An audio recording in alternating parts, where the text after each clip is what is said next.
صدقہ جو ہے اس کی تعریف کیا ہے؟ صدقہ ہم استعمال کرتے رہتے ہیں، صدقے کا لفظ بولتے ہیں، صدقہ کیا بھی جاتا ہے، تو کیا وہ جو کرتے ہیں وہ تعریف پر اترتا ہے یا نہیں اترتا ہے؟ تو اصلاً اس کی تعریف ہے کیا، وہ آپ ارشاد فرمائیے۔ صدقہ وہ عطیہ ہے کہ جس کے ذریعے سے اللہ تبارک و تعالی کی بارگاہ سے ثواب کی امید رکھی جائے۔ ٹھیک ہے۔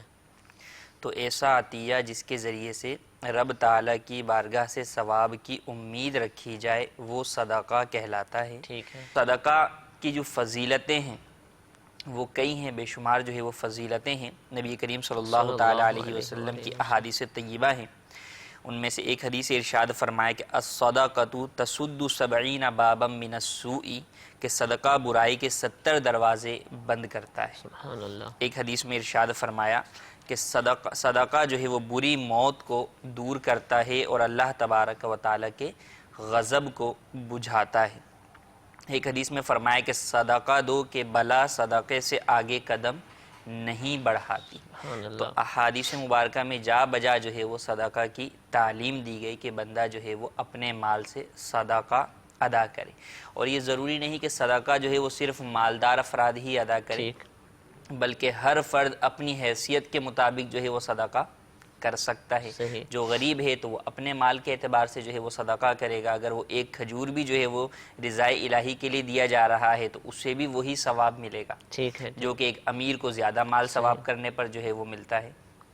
تو الغرض رضائے الہی کے لیے جو عطیہ دیا جائے وہ صدقہ کہلاتا ہے، اور یہ مسلمان کو جو ہے وہ دیا جانے والا عطیہ یہ جو ہے وہ صدقہ کہلائے گا۔ تو اب تو آپ نے جو تعریف ارشاد فرمائی کہ رضائے الہی کے لیے جو عطیہ دیا جائے، اب ہم تو جو صدقہ نکالتے ہیں وہ تو اپنے کاموں کے لیے نکالتے ہیں، فلاں کام کے لیے میں صدقہ نکال رہا ہوں، تو کیا یہ کیسے صحیح ہوگا؟ یہ دیکھیں، اب اس میں یہ ہے کہ کوئی بھی عمل جو بندہ مومن کرتا ہے اس میں اخلاص ضروری ہے۔ ٹھیک ہے۔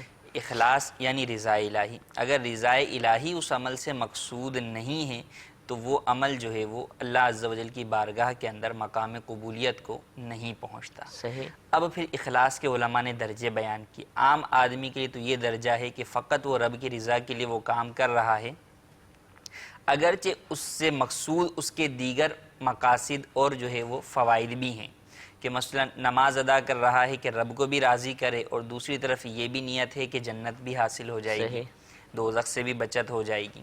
یوں ہی جو ہے وہ صدقہ دے رہا ہے تو اس سے ایک طرف تو مال دے رہا ہے لیکن دوسری طرف یہ نیت رکھ کر بیٹھا ہوا ہے کہ اس کی وجہ سے میرے مال میں مزید برکت جو ہے وہ ہو جائے، تو مگر یہ نیت جو ہے وہ اس کے اخلاص یا رضائے الہی کے منافی نہیں، کہ وہاں پر جو وہ دے رہا ہے وہ بھی اللہ تبارک و تعالی اور اس کے حبیب علیہ السلام کے حکم پر عمل کرنے کے لیے دے رہا ہے، اگرچہ ضمنی طور پر اس کا جو ہے وہ مالی فائدہ اس کے ساتھ منسلک ہے، ہاں یہ کہ غیر کے لیے نہ دیا جائے۔ ایسا جب ہوتا ہے نا تو اس وقت تو یہ مقصود نہیں ہوتا رضا الہی، بظاہر یوں لگتا ہے کیونکہ اگر وہ کام نہ پڑتا، وہ مصیبت نہ آتی تو اس نے نہیں نکالنا تھا، تو اب یہ جو نکال رہا ہے وہ تو اپنے کام کے لیے نکال رہا ہے، اس میں ہم کیسے کہیں گے کہ یہ نکال تو اپنے کام کے لیے رہا ہے لیکن اس چیز کے ذریعے سے، یعنی اپنے کام میں جو فائدہ حاصل کرنا ہے وہ کس سے حاصل کرنا ہے؟ رب تعالیٰ سے، بندے سے حاصل نہیں کرنا۔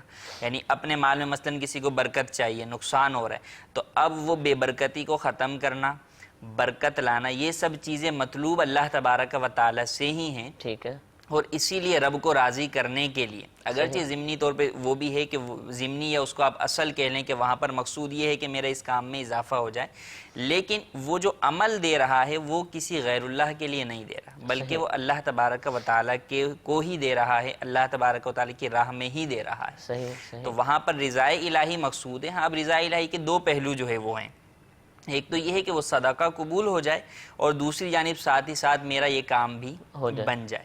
تو یہ عمومی طور پہ جو عوام ہیں، ہماری جو ہے وہ نیتوں کے اندر، ہمارے اخلاص کے اندر بھی یہ ایک پہلو جو ہے وہ یہ پایا جاتا ہے، جبکہ جو بزرگان دین کا جو اخلاص ہوا کرتا تھا وہ اخلاص میں اپنا ہر عمل جو ہے وہ فقط رب تعالیٰ کو راضی کرنے کے لیے اور رب تعالیٰ سے محبت کے لیے کیا کرتا۔ ٹھیک ہے۔